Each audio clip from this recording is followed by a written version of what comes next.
For you on Mr. Putin himself, is it still the Pentagon's assessment that he's being deceived by his advisors? And also, have you seen any signs of growing dissension in either important government ranks in Russia or from Russian elites to his actions in Ukraine? It's not entirely clear how truthful the information is that Mr. Putin is getting. We did have some indications earlier that he wasn't necessarily getting an accurate picture. I can't update you on that. I don't know what his briefings are like and who's briefing him and what information he's getting. Clearly, he messages, and I can't speak for what's in his head, but he's messaging that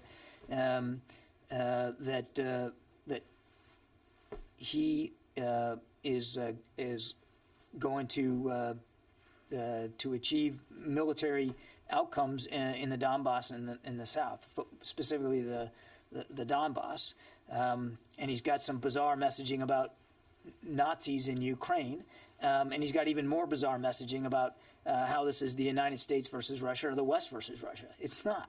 Russia's the aggressor. They're the ones that started this war in Ukraine.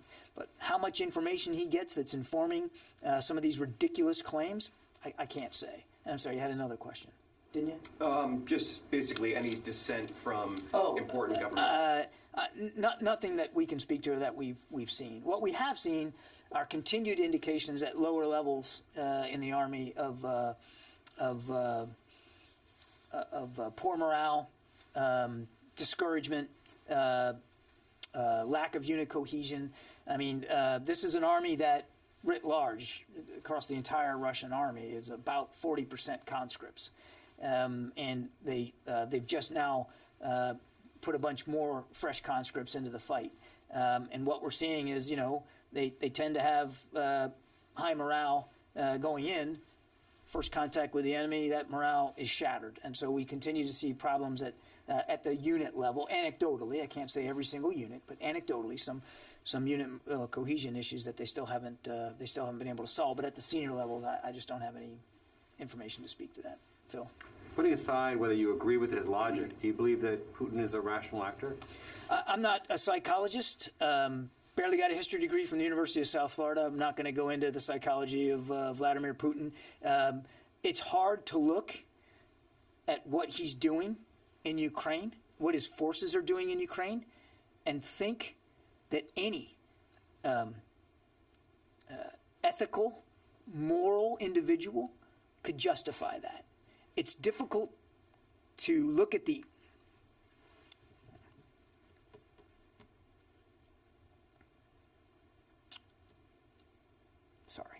It's difficult to look at some of the images and imagine that any well-thinking, serious, mature leader would do that.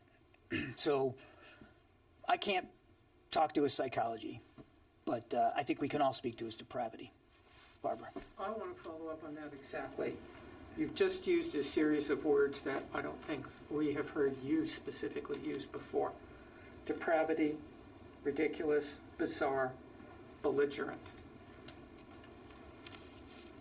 You may not be a psychiatrist, but what are you telling the world right now today by standing up here and saying these things? What is the sense in this government of Putin? You have and you've been in the military a long time, you've seen a lot. You don't usually publicly react to these very difficult images. You've used extraordinary words here today, starting with depravity. What does this government think Vladimir Putin's mental state is? Physical state? Psychological state? Something's leading you today to use these series of words. I can't speak for the entire U.S. government. I speak for the Defense Department, and I didn't mean to get emotional. I apologize for that. I don't want to make this about me, but I've been around the military a long, long time, and I've known friends who didn't make it back. it's just hard. It's hard for all of you, particularly you. You all have people there who are seeing this and bringing these images back. It's just difficult to look at that, and it's hard to square his, let's just call it what it is, his BS. That this is about Nazism in Ukraine, and it's about protecting Russians in Ukraine, and it's about defending Russian national interests when none of them were threatened by Ukraine. It's hard to square that rhetoric by what he's actually doing inside Ukraine to innocent people. Shot in the back of the head, hands tied behind their backs, women, pregnant women being killed, hospitals being bombed. I mean, it's just unconscionable. And I don't know. I don't have the mental capacity to understand how you connect those two things. It's just beyond me. But I'm just a spokesman, Barb. I'm not qualified to make an assessment one way or the other. And I do apologize for injecting my personal perspective here. We anticipate you are very professional on this podium and nothing else. But can you tell us, can you just peel one layer back if possible?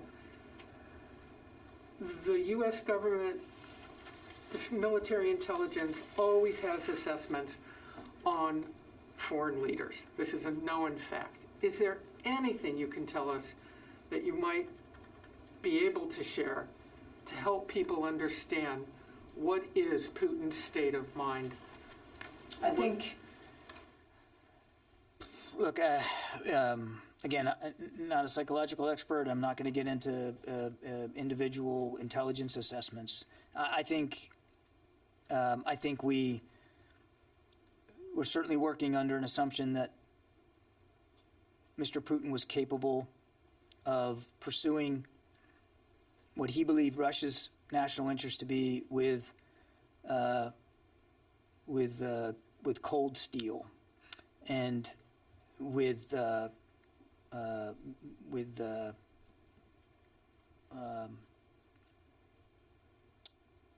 brutal determination. I think we all understood that. I don't think we fully appreciated the degree to which he would visit that kind of violence and cruelty and, as I said, depravity on innocent people, on noncombatants, on civilians, with such utter disregard for the lives he was taking, the lives he was flinging into refuge. I mean, there's not even an attempt by Russia to be precise in their targeting. Even if you could find your way to getting to rationalize what he's doing, which is of course unacceptable. But let's just say hypothetically, you could get yourself to a point where you believed this war was justified. You can't look at the way he's prosecuting it, and his forces are prosecuting it, and come to a conclusion that he's doing it in a justified manner. It's brutality of the coldest and most depraved sort, and I don't know that I could do it any better than that. Barb, I'm not qualified at this podium to talk about those kinds of things. I think we as an administration we have made clear that this war is not about regime change. This is about helping Ukraine defend itself. Jen. John, are we witnessing a genocide? That is not a decision that the Department of Defense would make, Jen. That there's a process for determining that, a legal process for determining that, and that's beyond this podium to speak to. But clearly, we have said, and I'm certainly willing to repeat it, that it's very clear that Russian forces have committed war crimes. There's no question about that.